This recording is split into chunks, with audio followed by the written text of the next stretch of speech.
A father sold his own daughters by the pound. That's not a figure of speech. On a dusty street in a Colorado rail town, Jedediah Haskins dragged his two girls, Clara and Bess, onto an auction block. The same block where they sold cattle and hogs. The crowd jeered, their laughter sharp as broken glass. Jedediah didn't care. He just wanted whiskey money. His eyes, swimming in a haze of liquor and greed, saw only weight and worthlessness. He looked at his daughters kneeling in the dirt and saw two heavy burdens he could finally unload. The auctioneer, a man named Tom Wilson, wrung his hands. "Jed," he pleaded, "this ain't right. These are your girls." "They ain't no use to me," Jedediah slurred, kicking the platform near Clara's head. "Eat more than a draft horse and can't do the work of a man. Time someone else fed 'em." A voice from the crowd yelled, "Selling by the pound today, Jed." And a wave of cruel laughter rolled through the onlookers. Clara squeezed her eyes shut, shame burning hot on her cheeks. Beside her, her younger sister Bess began to pray, her voice a tiny, trembling whisper against the storm of mockery. This was it. This was the end of their world. They were about to be sold like livestock. But then, a new sound cut through the noise. The heavy, steady thud of boots striking the hard-packed earth. The crowd parted, their jeers dying in their throats. A man emerged from the silence. He was tall, built like an old oak, with a face carved from granite and scarred by battles best left unspoken. A Winchester rifle was cradled in one arm like a sleeping child. This was Ezekiel Boone, a mountain man, a former Union scout, a man who radiated a quiet danger that made even drunks like Jedediah take a step back. He didn't say a word. He just climbed the steps to the platform.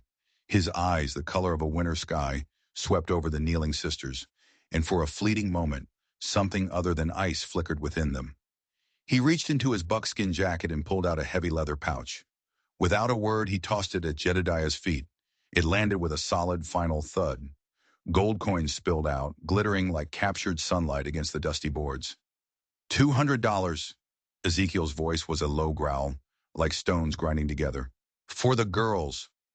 A collective gasp went through the crowd. $200 was a fortune, more than Jedediah could drink in a year. The drunken father's eyes went wide. He scrambled for the coins, his greed erasing any last shred of paternal instinct. Ezekiel ignored him.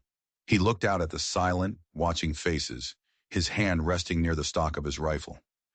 "These women ain't cattle," he said, his voice carrying across the yard, each word a hammer blow of conviction. "They're daughters of God, and they deserve a home." He then turned to Clara and Bess, his voice softening just enough for them to hear. "I have a place, up in the hills. It ain't much, but no man will ever lay a hand on you again." Clara looked up, searching his scarred face for the trick, the lie, the hidden cruelty she knew had to be there. But she saw none. She saw only a straightforward, hard-edged dignity. She saw a man offering them not just a roof, but their very humanity back. She took Bess's trembling hand and nodded. "We accept, Mr. Boone." As Ezekiel helped them to their feet and led them to his wagon, the town watched in stunned silence. The sisters climbed into the back, settling onto a bed of straw and rough blankets. As the wagon creaked into motion, rolling them away from the jeers, the shame, and the man who called himself their father, Clara felt a tiny, fragile flicker of hope. This strange, silent man had saved them. But as they left the town limits behind and the trail began to wind into the dark, imposing mountains, Ezekiel turned back to look at them. The faint glimmer of kindness was gone from his eyes, replaced by something cold, something calculating. "Let's get one thing straight," he said, his voice flat and hard. "I didn't buy you out of the goodness of my heart. I bought you because I have a job that needs doing, and you're the only ones who can do it." Clara's fragile hope shattered. The jeers of the crowd were nothing compared to the chilling finality in his voice. They hadn't been rescued. They had just been sold to a different master. The wagon ride was a long, rattling silence. The golden aspen trees and majestic peaks might as well have been a painted backdrop. All Clara and Bess could see was the rigid set of Ezekiel Boone's shoulders. Every word he wasn't saying felt like a threat. What kind of job? Why them? The questions churned in Clara's stomach, a sickening knot of fear. She glanced at Bess, who was staring at her own hands, her lips moving in silent, frantic prayer. They had traded a public hell for a private one, and the unknown was somehow even more terrifying. As the sun bled out behind the mountains, Ezekiel guided the mule off the main trail and onto a path so overgrown it was barely visible. Branches scraped and clawed at the sides of the wagon. The air grew colder, thinner. "My place is up here," he grunted, not bothering to look back. "High country. Keeps folks away." Clara shuddered. That was the point, wasn't it? To be far away from anyone who could hear them scream. After another hour of jolting travel in the deepening twilight, he finally pulled the mule to a halt. "We're here," he said. Home. The word was a mockery. Before them stood a dilapidated shack, more a pile of logs than a cabin. The roof sagged in the middle like a broken spine. The windows were dark, gaping holes covered with what looked like stretched animal hides. A crude pole corral beside it was collapsing, its rails splintered and broken. This wasn't a home. It was a tomb. "Get down," Ezekiel ordered. His voice left no room for argument. The sisters scrambled out of the wagon, their legs stiff and sore. The air here was sharp with the scent of pine and something else. Something coppery and unpleasant, like old blood. Ezekiel pushed open the heavy wooden door, which groaned in protest. The inside was even worse. A single room cloaked in shadows smelled of smoke, cured hides, and damp earth. A rough table and two rickety chairs were the only furniture. A narrow bunk was built into one wall, and a stone hearth black with soot gaped like a hungry mouth. But that wasn't what made Clara's blood run cold. Against the back wall, there was another door. A smaller door, made of thick, dark wood and bound with iron straps. It had no handle, only a heavy iron lock. "You'll sleep in the loft," Ezekiel said, gesturing with his thumb toward a rickety ladder. "The main room is yours. Cook, clean, make yourselves useful." He lit a single tallow candle, and its weak flame threw dancing, monstrous shadows across the log walls. His eyes flickered toward the locked door. "Stay out of my way," he warned, "and whatever you do, do not touch that door." He didn't need to say it twice. The door seemed to radiate a palpable coldness, a sense of deep, abiding wrongness. Clara and Bess huddled together, their fear a living thing in the small, oppressive space. That night they barely slept. Every creak of the old cabin, every rustle of wind in the pines outside, sounded like a footstep. They lay in the dusty loft, listening to Ezekiel moving around below. They heard him drag something heavy across the floor. They heard the unmistakable metallic click of the iron lock on the forbidden door being opened. Then silence. A deep, unsettling silence that stretched for what felt like hours. What was he doing in there? What kind of job required such secrecy? Clara's mind conjured terrible images. They were trapped, miles from civilization, with a man who had a dark, locked secret. The gold he'd paid was not a price. It was a cage. The next morning, Ezekiel was gone before they woke. A note was scrawled on the table. "Feed the goats, chop wood, earn your keep." Relief warred with terror. They were alone, but they were also trapped. "We have to see what's in there," Clara whispered to Bess, her eyes fixed on the locked door. "No, Clara." Bess clutched her sister's arm, her face pale with fear. "He warned us. He's a dangerous man." "And what happens when he decides we're not useful anymore?" Clara shot back, her voice a harsh whisper. "We need to know what we're dealing with. We need to find a way out of this." For 3 days they lived on a knife's edge. They did as they were told, cleaning the filthy cabin, mending the corral, and tending to the 2 scrawny goats they found tethered behind the shack. Each evening, Ezekiel would return from wherever he went, his face a grim mask. He would eat the simple meal they prepared in silence. And then, after they had retreated to the loft, they would hear it again. The drag of something heavy, the click of the lock, and the terrible listening silence that followed. On the 4th day, Clara found the key. It was tucked away in a small leather pouch, hanging from a peg by the hearth, hidden in plain sight. Her heart hammered against her ribs. Ezekiel had gone out hunting, saying he wouldn't be back until nightfall. This was their chance. "We shouldn't," Bess pleaded, wringing her hands. "We have to," Clara insisted, her hand closing around the cold, heavy iron key. With trembling fingers, she approached the door. The key slid into the lock with a rusty scrape. It took all her strength to turn it. The tumblers inside groaned, then clicked open with a sound that seemed to echo through the entire valley. She took a deep breath, pulled the heavy door open, and peered into the darkness beyond. The room was small, windowless, and smelled of dust and sorrow. In the center of the room, on a crude wooden pedestal, sat a single small, child-sized coffin. A child's coffin. The sight was so unexpected, so profoundly disturbing, that Clara felt the air rush from her lungs. It wasn't a torture chamber or a hiding place for stolen goods.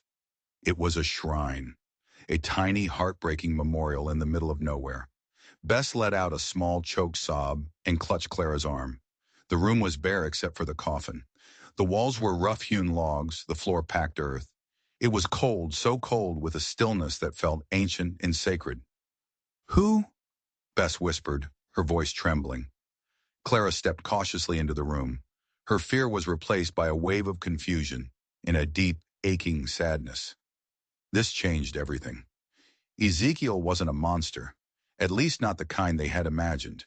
He was a man nursing a terrible wound. She ran her hand over the lid of the small casket. The wood was smooth, worn down by what must have been countless touches. There was no nameplate, no carving, just the simple, stark reality of its size.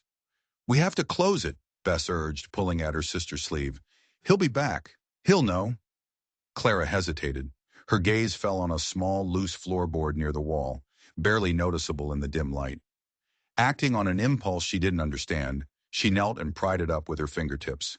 Underneath was a small, hollowed-out space. Inside lay a worn leather-bound Bible and a bundle of letters tied with a faded ribbon. She grabbed the bundle, her fingers closing around the brittle paper. This was the answer. This had to be the answer. They quickly replaced the floorboard, closed and locked the heavy door, and hung the key back on its peg, their hearts pounding in their chests. They scrambled back up to the loft just as they heard the sound of Ezekiel's mule approaching the cabin. They held their breath, listening as he entered below. They heard him pause. The silence stretched, taut and thin. Had he noticed something? Did the air smell different? Did the lock feel different in his hand? After what felt like an eternity, they heard him move toward the hearth. The crisis had passed, for now. Later that night, by the light of a sliver of moon coming through a crack in the roof, Clara carefully untied the ribbon. The letters were written in a delicate feminine hand. The ink was faded, the paper fragile. They were love letters, addressed to Ezekiel. "My dearest Ezekiel," the first one began, "the days are so long without you. Our little Sarah asked for her papa every morning." Sarah, his daughter. The coffin. It all clicked into place with a sickening finality. As they read on, the story unfolded. The letters were from his wife, Mary. He had been away, serving as a scout in the war. While he was gone, yellow fever had swept through their small town in Virginia. It took Mary. It took their baby girl, Sarah. The Bible confirmed it. Tucked inside the front cover was a family record. Ezekiel Boone, married to Mary Elizabeth. One child, Sarah, born 1858, died 1862. He had lost everything. The coffin wasn't empty. It held the few things he had left of his daughter: a tiny dress, a pair of worn leather shoes, and a single blonde curl tied with a ribbon. He had carried it with him all these years, a portable grave for a child he couldn't bear to leave behind. He hadn't bought the sisters to be slaves or victims. He had bought them because he was a man hollowed out by grief, and he couldn't stand to see another family destroyed. But there was more. The last letter was different. It was written in a scrawled, urgent hand.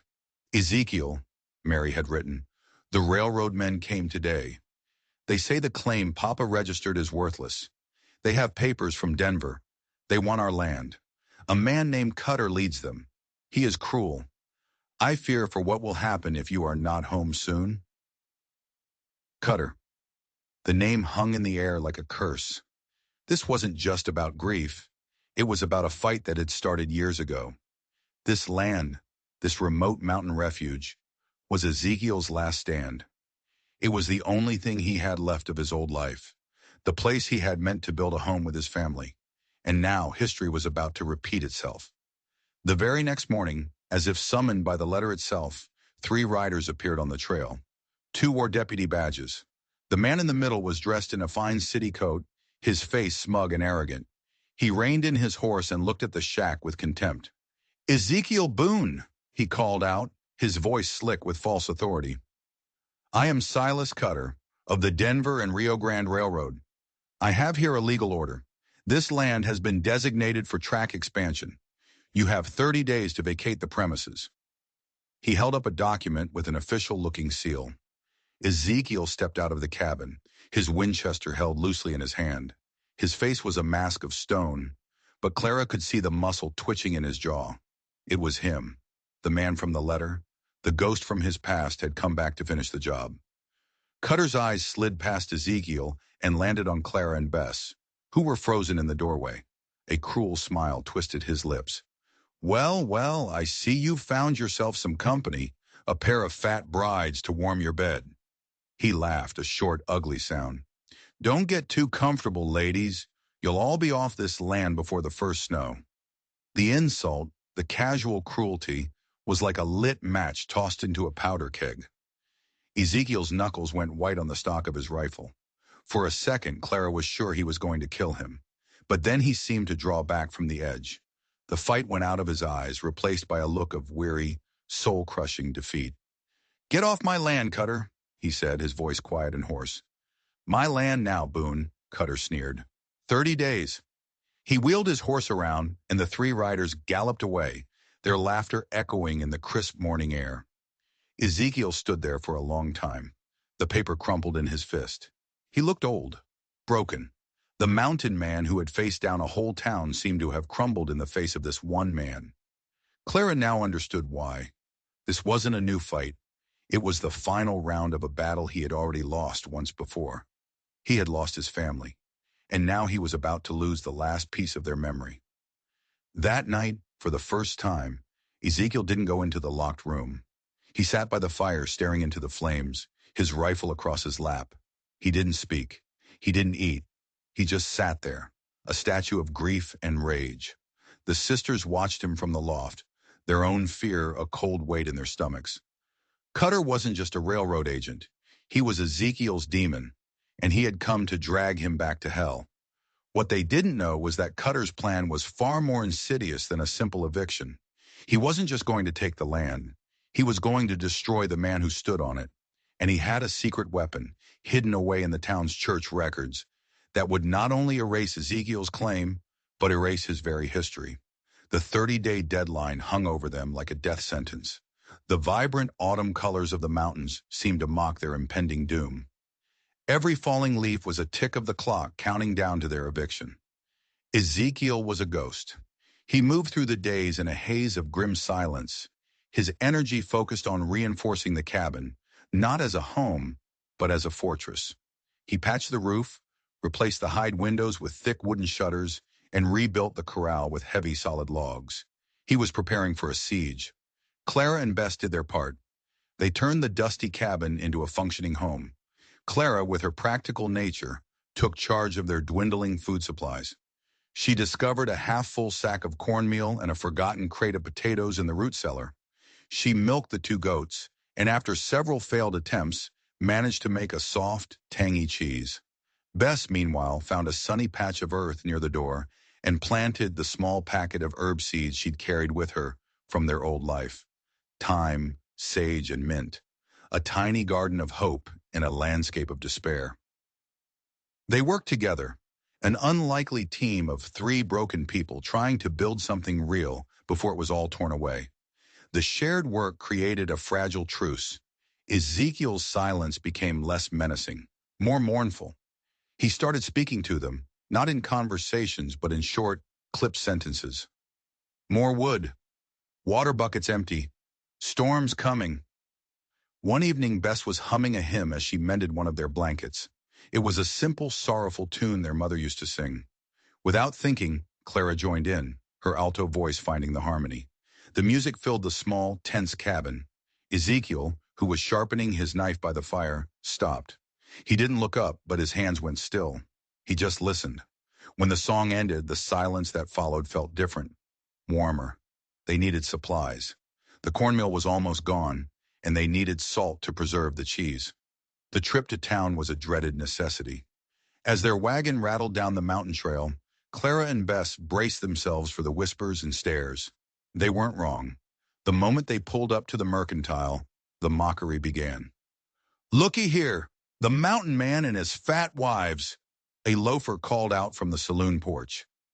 Clara's face burned. Bess ducked her head. But Ezekiel did something they didn't expect. He stopped the wagon, got down and walked over to them. He didn't pull his rifle. He didn't make a threat. He simply stood in front of them, his tall frame a solid shield. He helped Clara down from the wagon, then Bess, his touch surprisingly gentle. He then turned to face the saloon, his eyes sweeping over the smirking faces. His voice was quiet, but it carried in the sudden hush. "These are the Haskins sisters," he said, "and they are my family." 3 words. That's all it took. The simple, fierce declaration of belonging stunned the crowd into silence. My family. It wasn't an explanation or an excuse. It was a fact, a line drawn in the dust. The shopkeeper's wife, who had been watching from her doorway, hurried forward. "That's a fine-looking cheese you've got there, Miss Haskins," she said, her voice loud and clear for all to hear. The spell was broken. The mockery had been met and defeated. On the ride home, the wagon felt lighter. A new unspoken bond had formed between them. That night Ezekiel spoke. Really spoke. He told them about Mary and Sarah, about the farm in Virginia, about the war that had stolen his life. He didn't cry. His voice was flat and devoid of emotion, as if he were recounting someone else's story. But the pain was there, a vast, empty canyon beneath the words. "This land," he said, looking out the open doorway into the starry night, "this is all I have left of them. I brought Mary here once, before the war. We were going to build our home right on this spot." Now they understood. Cutter wasn't just taking a piece of property. He was desecrating a grave. A few days later they had visitors. 2 women on horseback, Martha and Ruth Henderson, neighbors from a nearby valley. They'd heard about the Boone family in town and had come to see for themselves. They brought a jar of preserved peaches and a warmth that instantly filled the small cabin. They sat at the table, sharing stories and laughing. They taught Clara a better way to make her cheese hold its shape and gave Bess a cutting from their rose bush. As evening fell, Bess began to sing a hymn. Ruth joined in, then Martha. Their voices blended in sweet harmony. Then, to everyone's astonishment, Ezekiel's deep, rusty baritone joined in on the last verse. He hadn't sung in years. He'd forgotten how. But the music had found him anyway. He even laughed, a real rumbling laugh that shook the rafters when he saw their surprised faces. For the first time since they had arrived, the cabin felt like a real home, filled with light and laughter and friends. Hope, it turned out, was a stubborn weed. It could grow in the rockiest soil. But their newfound peace was shattered the next morning. Clara woke with a racking cough, her body shivering despite the warmth of her blankets. By midday, she was burning with fever. Bess pressed a cool cloth to her forehead, her face tight with worry. "It's just a chill," Clara insisted, but her voice was weak, her breathing ragged. The fever worsened. She became delirious, muttering names from their past. Bess's herbal remedies did nothing. Ezekiel paced the cabin like a caged animal, his face a mask of helpless fury. He was losing someone again. He couldn't stop it. "I'm going for the doctor," he declared, pulling on his coat. But when he reached town, the doctor's wife gave him the devastating news. The doctor was gone, called away to a typhoid outbreak in a mining camp. He wouldn't be back for a week. A week Clara didn't have. Desperate, Ezekiel went to the preacher, a man named Matthews. The preacher listened gravely, then shook his head. "What this woman needs is prayer, my son," he said. "Man's medicine is fallible. Only the Lord's healing touch is certain." He offered to ride up and pray with them later in the week. Ezekiel returned to the cabin, defeated. As he trudged up the final stretch of trail, he saw them. Horses tethered in the woods just off his property. He heard the splintering of wood. His blood ran cold. He burst into the clearing to see Silas Cutter and a half dozen of his hired thugs tearing down the new corral. Looks like your 30 days are up, Boone, Cutter shouted, an axe in his hand. Rage, pure and primal, exploded in Ezekiel. This was it, the final violation. He let out a roar and charged, his fists flying. He was a trained scout, a veteran of countless battles, and he fought like a cornered wolf. He took down 2 men before the others swarmed him, beating him to the ground with fists and boots. Bess ran out of the cabin, screaming. Cutter grabbed her, his hand clamping over her mouth. "Get the sheriff!" one of the thugs yelled. It was all part of the plan. Minutes later, 2 deputies, the same 2 who had been with Cutter before, rode into the clearing. They saw Ezekiel, bruised and bloodied, being held down. They saw the destroyed corral. They saw Cutter playing the victim. "He attacked us, Sheriff!" Cutter cried. "Went berserk!" They dragged Ezekiel to his feet and slapped iron cuffs on his wrists. "You're under arrest for assault, Boone," the lead deputy said. As they hauled him away, Ezekiel saw Bess, held by one of Cutter's men, tears streaming down her face. He saw the cabin door, where Clara lay dying. And he saw Cutter's triumphant smile. It was a perfect trap. He was in jail. Clara was dying. Bess was alone and helpless. Cutter had won, but Cutter had made one critical mistake. He had underestimated the preacher. Reverend Matthews, watching from the church steeple, had seen the whole thing. He'd seen Cutter's men hiding in the woods. He'd seen them start destroying the corral before Ezekiel arrived. His conscience, long suppressed by fear of the powerful railroad, could no longer stay silent. He knew what he had to do. He went to his study, to a locked chest containing the church's oldest records, and began to search for a truth that had been buried for over 40 years. A truth that could set Ezekiel free or get them all killed. The jail cell was a cage of cold stone and colder despair. Through the single-barred window, Ezekiel could see the stars, distant and indifferent. The throbbing pain in his ribs was nothing compared to the agony in his soul. He had failed. Again. He had let his rage get the better of him, and he'd walked right into Cutter's trap. Now Clara was alone with the fever, and Bess was at the mercy of that snake. The weight of his past failures pressed down on him, suffocating him. Mary's face pale and feverish. Little Sarah so small and still. He had been powerless to save them, and now he was powerless to save his new family. "Lord," he whispered into the darkness, the word a rusty, unfamiliar sound on his tongue. "Don't take them too. Not again." Back at the cabin, Bess was fighting her own battle. After Cutter and his men had ridden off, leaving Ezekiel's fate sealed, she had barricaded the door.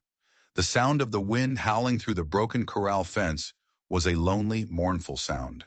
Inside, Clara's breathing was shallow, each breath a painful, rattling gasp. The fever was winning. Bess knelt by her sister's bedside, her hands clasped in prayer, tears streaming down her face. "Please, God," she begged, her voice raw. "I can't do this alone. Show me what to do. Give me strength." She was so lost in her grief and fear that she didn't hear the soft knock on the door at first. It came again, more insistent. "Miss Haskins?" A man's voice called out. "It's Reverend Matthews. Please, let me in." Bess grabbed the rifle. Her hands trembled as she pointed it toward the door. "Go away," she cried. "You wouldn't help before." "I was wrong," the preacher's voice was filled with a desperate urgency. "I was a coward, but I'm trying to make it right.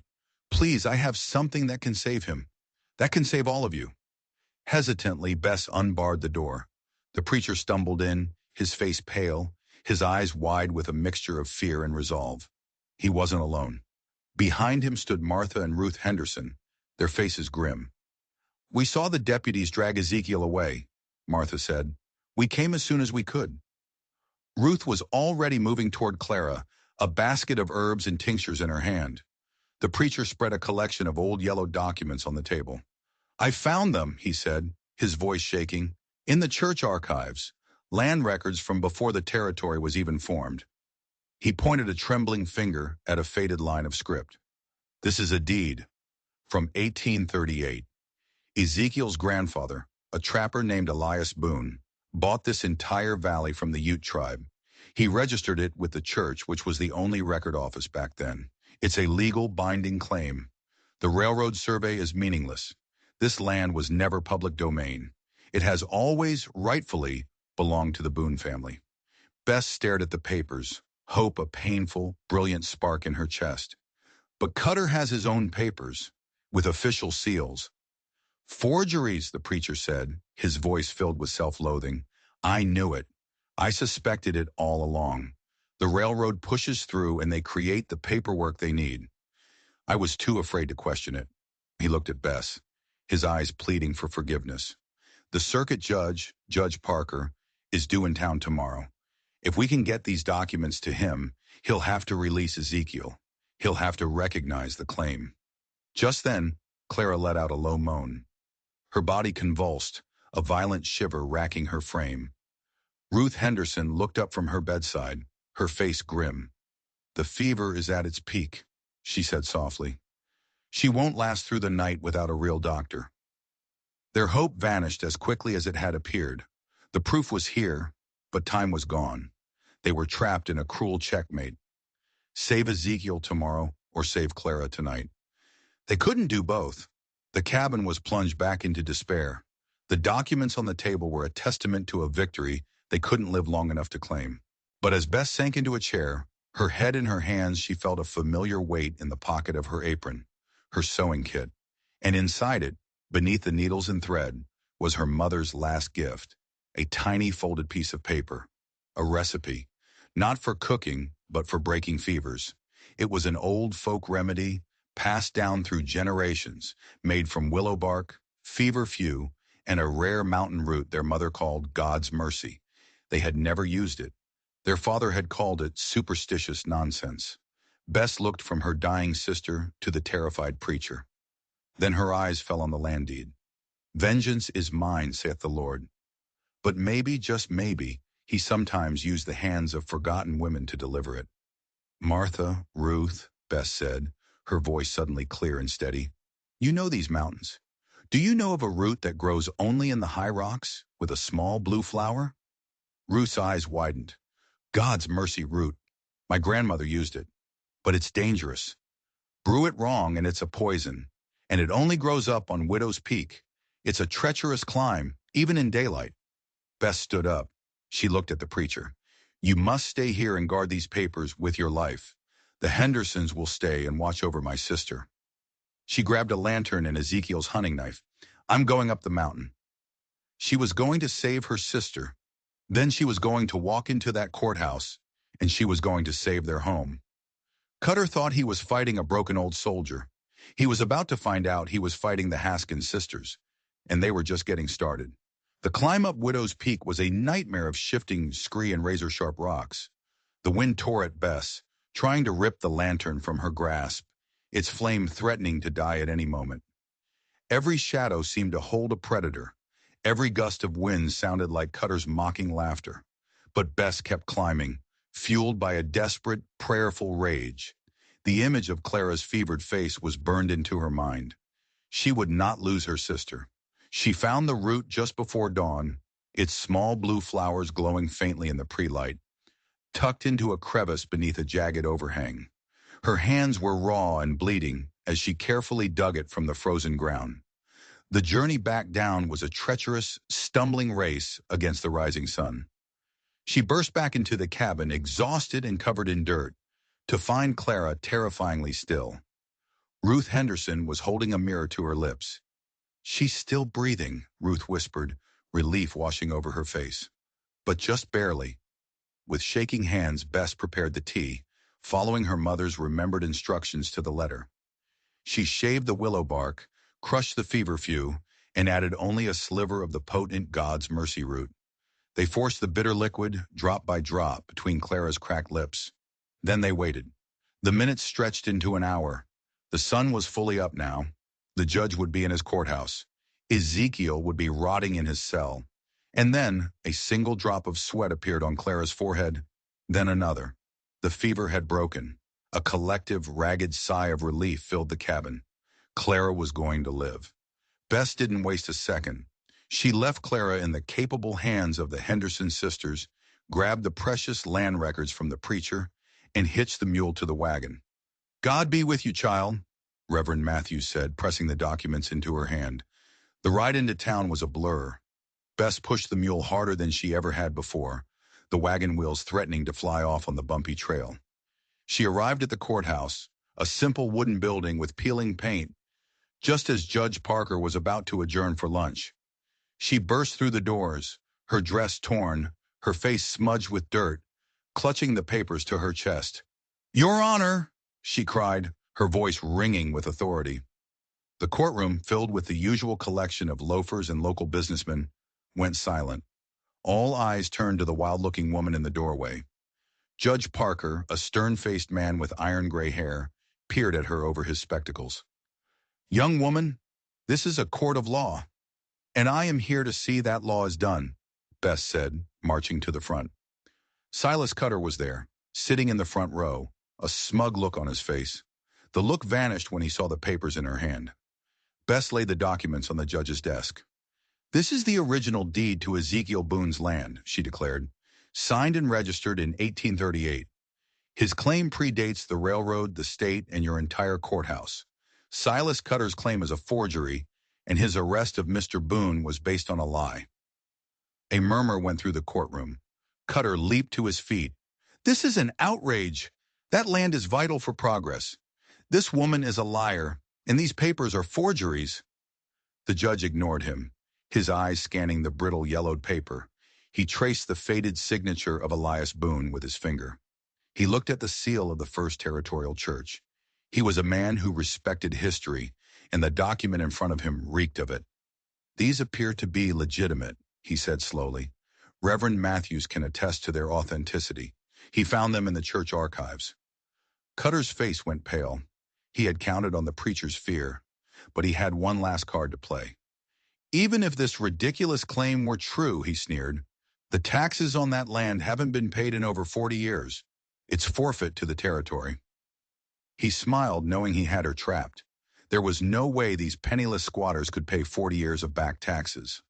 The judge looked at Bess, a hint of pity in his eyes. "He is correct, Miss Haskins. The law is clear. Unpaid taxes negate any claim." This was it, the final hurdle. Bess took a deep breath. From another pocket, she withdrew a small, heavy bundle wrapped in old cloth, her mother's quilt. Not the whole thing, but the carefully removed border. "Our mother was a clever woman, Your Honor," Bess said, her voice quiet but firm. "My father was a drunkard who would sell his own children for whiskey, so she saved. A coin here, a coin there. She hid them from him." With steady fingers, she began to break the hidden stitches in the quilt's border. A silver dollar fell onto the judge's desk with a clear, musical chime. Then another, and another. Soon a pile of silver and old gold coins glittered under the courtroom lights. Decades of secret, desperate savings. A mother's hope for her daughter's future, spilling out onto the table. "Here are the back taxes," Bess said, meeting the judge's astonished gaze. "Every penny, with interest." The courtroom was utterly silent. Silas Cutter stood there, his mouth hanging open, his face a mask of disbelief. He had been beaten.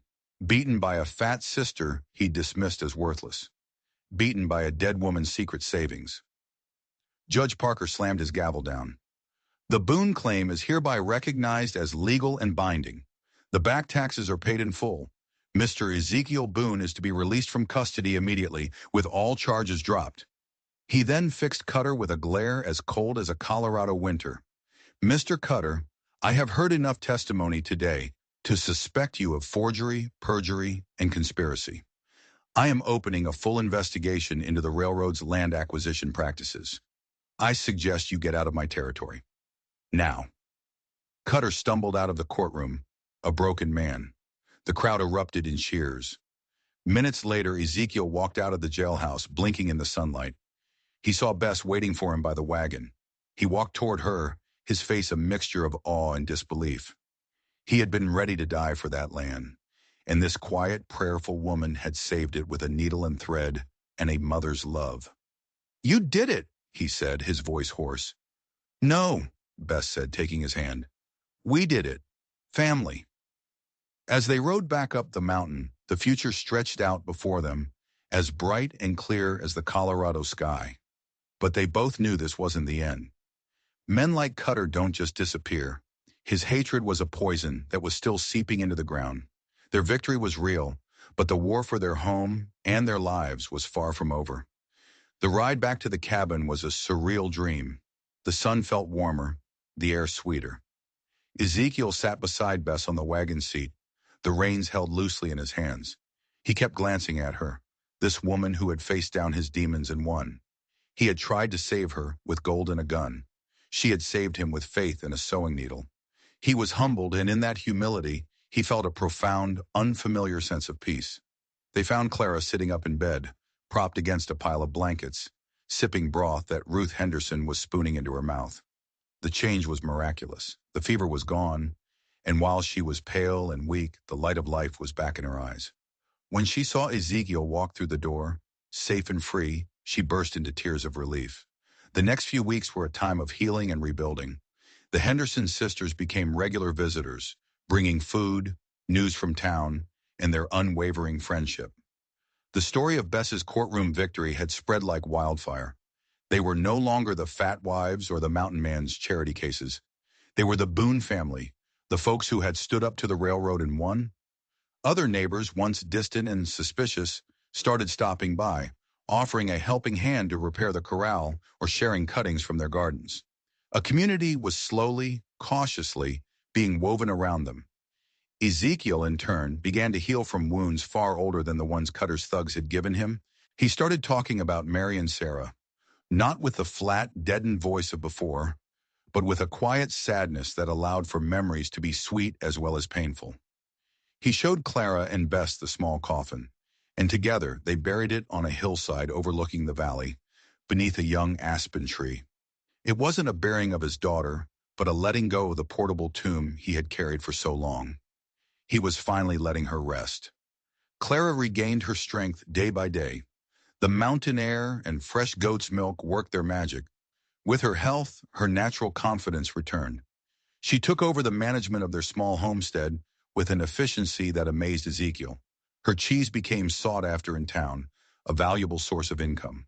Their tiny garden, under her and Bess's care, flourished. But the shadow of Silas Cutter lingered. They learned from the sheriff that he hadn't left the territory. He had simply gone to ground, his railroad job gone, his reputation in tatters. He was somewhere out there, nursing his grudge. A snake with its head crushed will still bite, Ezekiel warned, cleaning his Winchester one evening. He'll be back. The first snow of winter arrived, blanketing the valley in a pristine, silent white. It was beautiful, but it also meant they were isolated, cut off from town and their new friends. They were on their own. And that's when Cutter made his move. It wasn't a direct assault. It was a war of terror. It started small. A fence post knocked down in the night. The water barrels overturned, their precious water supply freezing into useless blocks of ice. Trap lines cut. Each morning brought a new act of vandalism, a new violation. It was designed to wear them down, to make them feel unsafe in their own home. Clara started sleeping with a butcher knife by her bed. Bess's hymns became more fervent, prayers of protection against the evil that prowled in the darkness. Ezekiel's old rage began to simmer just beneath the surface. He started patrolling the property at night, his rifle in hand, the haunted look of a soldier on watch returning to his eyes. The peace they had found was being systematically destroyed. The breaking point came one morning when they awoke to find their storage shed broken into. Sacks of flour and cornmeal were slashed open and dumped in the snow. Jars of preserved vegetables and fruit were smashed. Their entire winter food supply was gone. It was a death sentence. That was it. The soldier in Ezekiel took over. "He's trying to starve us out," he said, his voice deadly quiet. "This ends now." He saddled his mule, his face a grim mask. "Ezekiel, no," Clara pleaded, grabbing his arm. "Don't go after him. It's what he wants. Another trap." "I'm not falling into a trap," he growled. "I'm setting one." He rode into town, but not to the saloon or the sheriff's office. He went to the mercantile and bought two things, a dozen blasting caps and a long fuse. When he returned, he didn't explain his plan. He just went to work. He spent the day hauling rocks and reinforcing the walls of the old abandoned mine shaft at the far end of his property. That night, they saw a lantern moving in the woods. Cutter was coming back, likely to burn the cabin down. "Stay inside. Bar the door. Whatever you hear, do not come out," Ezekiel ordered the sisters. He slipped out into the darkness, silent as a ghost. Bess and Clara huddled by the fire, listening. The minutes crawled by. Then they heard a shout, followed by a triumphant, cruel laugh. It was Cutter's voice. He had found Ezekiel. Then another sound. The heavy wooden door of the mine shaft being slammed shut. The scrape of a heavy bar falling into place. Cutter had trapped him in the mine. They heard Cutter's footsteps approaching the cabin. "Come on out, ladies," he shouted, his voice dripping with venom. "Your mountain man is buried alive. Now you're going to pay for humiliating me." He began splashing kerosene on the cabin walls. The acrid smell filled the air. Bess and Clara looked at each other, their faces pale with terror. They were trapped. The cabin was about to become their funeral pyre. But as Cutter fumbled for a match, a new sound cut through the night. A low, rumbling hiss. It was coming from the mine. Cutter heard it too. He paused, looking toward the mine shaft in confusion. "What in the—" And that's when Ezekiel's voice echoed from deep within the earth, amplified by the rock. "It's a long fuse, Cutter," he bellowed. "I lit it before you shut the door. You've got about 30 seconds to get that bar up before I blow this whole mountain sky high. I'll die, but I'll take you with me." Panic seized Cutter. He had no way of knowing if it was a bluff. The thought of being blown to pieces by a madman in a mine sent a shock of pure terror through him. He dropped the kerosene can and sprinted back to the mine, fumbling frantically with the heavy iron bar. The moment he lifted it, the mine door burst open. Ezekiel exploded out of the darkness, not with a gun, but with a heavy oak branch he'd used as a club. He brought it down on Cutter's shoulder with a sickening crack. Cutter screamed and went down. Ezekiel stood over him, his chest heaving, the branch raised for a final fatal blow.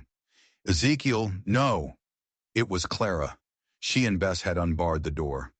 "Don't," she said, her voice shaking but firm. "Don't become him." Ezekiel froze, the branch trembling in his grasp. He looked at the whimpering, pathetic man on the ground. He looked at the two women standing in the light of the cabin door, their faces filled not with bloodlust, but with compassion. He dropped the branch. He had won. But this time, he had won by choosing not to kill.